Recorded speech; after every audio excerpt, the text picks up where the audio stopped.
It was a bright, busy afternoon at a popular retail store. Shoppers bustled down the aisles, their carts filled with goods, while the hum of casual chatter filled the air. Amidst the crowd, a young woman named Emma wandered through the aisles, a bright smile on her face. Emma, who had Down syndrome, was simply enjoying her trip to the store. She picked up a few items, her mind preoccupied with the small things she loved, like the soft feel of a new scarf or the shiny texture of a pair of shoes. Unfortunately, Emma's peaceful moment would soon be interrupted by something far less pleasant. As she made her way to the checkout line, a group of teenage girls nearby began to snicker and laugh loudly. Emma, used to occasional stares, didn't pay them much attention. But when one of the girls, a tall blonde with a smirk on her face, muttered something cruel under her breath, Emma's smile faded. "Look at her," the girl sneered, loud enough for Emma to hear. "Why is she even here?" The other girls joined in, laughing and pointing. Emma's heart sank, but she tried to ignore them, continuing to focus on her items. The girls, however, were relentless. They followed her as she moved down the aisle, continuing to make cruel remarks and gestures. Emma's face grew red, and her eyes filled with tears, but she remained quiet. She wanted to leave, to escape the harsh words, but she didn't know how. She had been through this before, and it always hurt.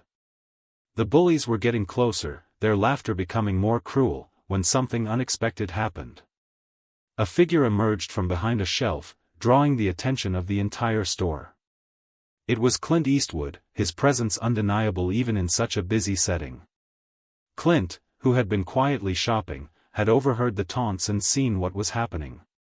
His calm demeanor shifted into one of quiet determination as he approached the group of girls. The moment Clint Eastwood entered the scene, the atmosphere in the store shifted. The girls, who had been laughing and bullying Emma, suddenly fell silent as they turned to face him. Clint's sharp gaze locked onto the group of teens, his expression calm but filled with a quiet intensity. The leader of the group, the blonde girl, immediately stopped in her tracks, her confident attitude faltering. "What's going on here?" Clint asked, his voice low but firm. The girls, now caught off guard, looked around at each other, unsure how to respond. They had never imagined they would be confronted by someone like Clint Eastwood. The blonde girl, stammering, tried to shrug it off.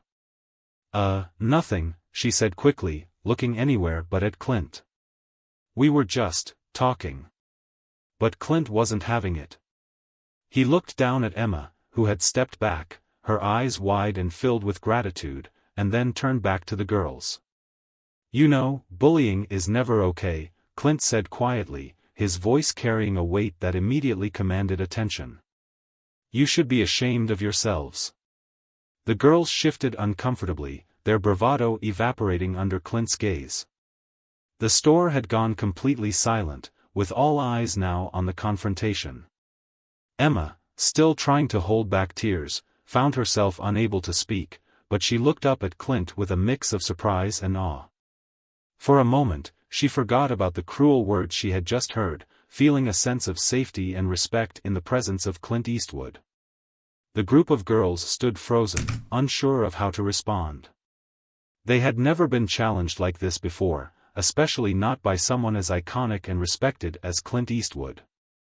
Clint's calm, powerful presence had instantly diffused the tension, making them realize the severity of their actions. The blonde girl, now feeling the weight of Clint's words, finally spoke up. "We didn't mean any harm," she said weakly, but Clint was having none of it. Clint stepped closer to the group, his eyes scanning each girl, and then he turned his gaze back to Emma, who was standing a few feet away, still hurt but feeling a glimmer of hope. He smiled gently at her, giving her a comforting nod before turning back to the bullies. "Do you realize how much pain you just caused?" Clint's voice was calm but piercing. The girls, now visibly uncomfortable, shuffled their feet. The blonde girl, who had been the loudest, lowered her head. "It wasn't meant to be a big deal," she mumbled. Clint shook his head.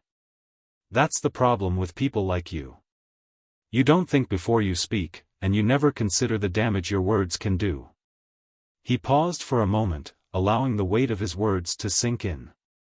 This girl deserves kindness and respect, not cruelty. The store's employees and other customers, who had witnessed the scene unfold, exchanged looks of approval. It was clear that Clint's intervention had not only made an impact on the bullies but also on everyone else around them. The girls, realizing their actions had been wrong, began to apologize one by one. The blonde girl, now visibly ashamed, approached Emma and, though her voice trembled, said, "I'm sorry. We shouldn't have said those things. You deserve better." Emma, her eyes still a bit wet but now filled with a sense of relief, nodded. She didn't say much, but the gratitude in her eyes was enough. Clint, watching this all unfold, gave the girls a final piece of advice. If you ever think of saying something cruel again, remember this moment. Think of how one small act of kindness can change someone's day. He then turned to Emma, giving her a warm smile. "You're stronger than you know," Clint said, his voice full of encouragement. Emma beamed back at him, her confidence slowly returning. As the situation settled, Clint didn't just walk away. He made sure Emma felt supported, asking her if she needed anything or if there was anyone she wanted to call. Emma shook her head, grateful for the kindness Clint had shown her. Her heart, though still fragile, felt lighter. She couldn't believe that someone like Clint Eastwood, someone she had only seen on television and in movies, had stood up for her in such a meaningful way. The girls, on the other hand, were still standing there, looking embarrassed and ashamed. As Clint made his way toward the exit, he paused one last time and addressed the crowd that had gathered, still watching. "Remember," he said, "we're all human. And every day we get the chance to make the world a little better with how we treat one another." With that, Clint left the store, his presence lingering long after he was gone. The girls, once full of arrogance and pride, were left to reflect on their actions. They knew that they had been given a second chance, one that would forever remind them to choose kindness over cruelty.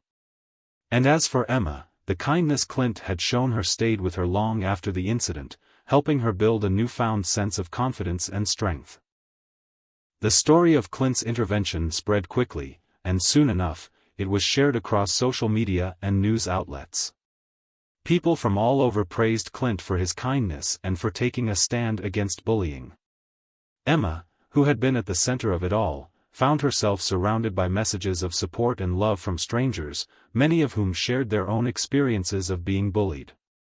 But Emma wasn't just focused on the attention. She had learned an important lesson from Clint's actions, that she didn't have to tolerate cruelty, and that there were people out there who would stand up for what was right. Days later, Clint received a heartfelt letter from Emma's parents, thanking him for what he had done. In the letter, Emma's mother wrote that the incident had not only helped Emma feel better about herself, but it had also shown her the importance of standing up for others. The letter ended with a simple but powerful line, "You may have saved Emma's spirit that day." Clint, though never seeking recognition, couldn't help but feel a sense of fulfillment knowing he had made a real difference. What do you think about Clint's actions in this situation? Let us know in the comments below. And don't forget to subscribe to the channel for more heartwarming stories like this, **.